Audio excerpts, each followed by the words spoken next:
इस वक्त एक बड़ी खबर आ रही है, वो आपको बता दें। दरअसल समझौता एक्सप्रेस से जुड़ी ये बड़ी खबर आ रही है कि इस पूरे मामले पर केस की सुनवाई टल गई है। आज फैसला नहीं आएगा, अब 14 मार्च को अगली सुनवाई होनी है। आज दरअसल 12 साल बाद फैसला आना था, लेकिन आज सुनवाई टल गई। अब संभवतः 14 मार्च को इस पर फैसला आएगा।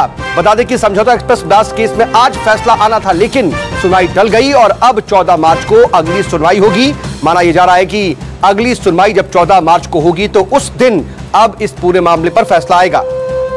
के लिए वो अदालत ने उनको कहा भाई आपकी जो एप्लीकेशन है ये बोनाफाइडी नहीं है। हमने 6 बार सम्मन भेजे हैं सभी को और सम्मन भेजे हैं, किसी का कोई रिस्पांस नहीं आया। सम्मन सारे पाकिस्तानी एम्बेसी के माध्यम से सर्विस करवाने के लिए भेजे गए हैं। 4-4 महीने की डेट दी है, पेपर्स में सारा का सारा छपवाया गया है, पेपर के माध्यम से सबको इंटीमेट किया गया है, परंतु इसके बावजूद भी कोई गवाही देने के लिए नहीं आया। अब इस फैग एंड पे इस केस को डिरेल करने के लिए अल्टीरियर मोटिव के लिए आप एप्लीकेशन लगा रहे हैं। उन्होंने रिक्वेस्ट की रिप्लाई दे लें दूसरी पार्टी से, अब रिप्लाई के लिए लगी है whether this application is to be decided or not, is to be allowed or not.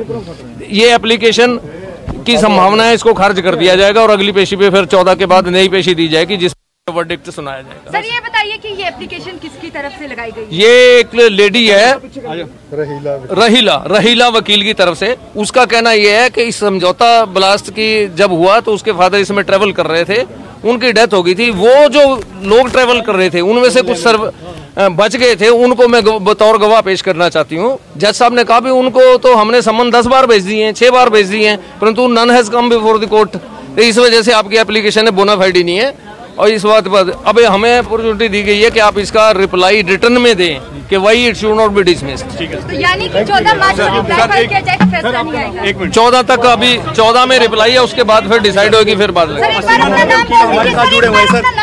SC Sharma advocate. और हमारे सहयोगी विशाल एंग्रीश इस खबर पर लाइव जुड़ चुके हैं। विशाल, हम सुन रहे थे मामले से जुड़े हुए वकील ये बता रहे थे कि अगली सुनवाई जो है ये अभी कहा जा रहा था कि संभवतः उस दिन फैसला आएगा, लेकिन अभी जो आज एक एक्यूज लगाया गया उसके बाद इसका रिप्लाई होगा। क्या 14 को ही फैसला आएगा? कुछ जानकारी मिल रही है क्या?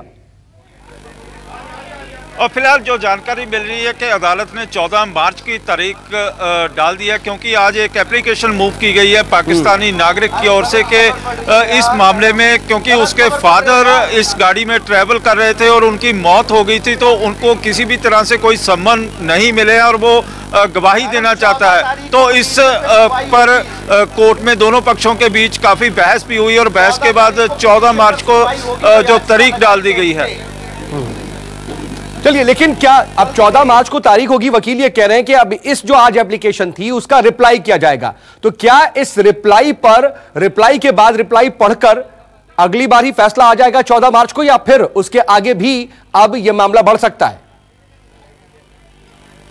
फिलहाल इसी तरह लग रहा है कि आगे भी ये मामला बढ़ सकता है, क्योंकि जिस तरह से आज अचानक ही एक एप्लीकेशन मूव कर दी जाती है एंड कोर्ट का फैसला आने से पहले ही पाकिस्तानी नागरिक जो इस समझौता ब्लास्ट में मारा गया था, 13 या 14 जो पाकिस्तानी गवाह थे इस मामले में बार बार अदालत द्वारा कहा भी गया था जो चार्जशीट में कि इनको सम्मन भी किया गया है, लेकिन वो अपनी गवाही देने के लिए नहीं आए, थ्रू पाकिस्तान एम्बेसी किया गया था।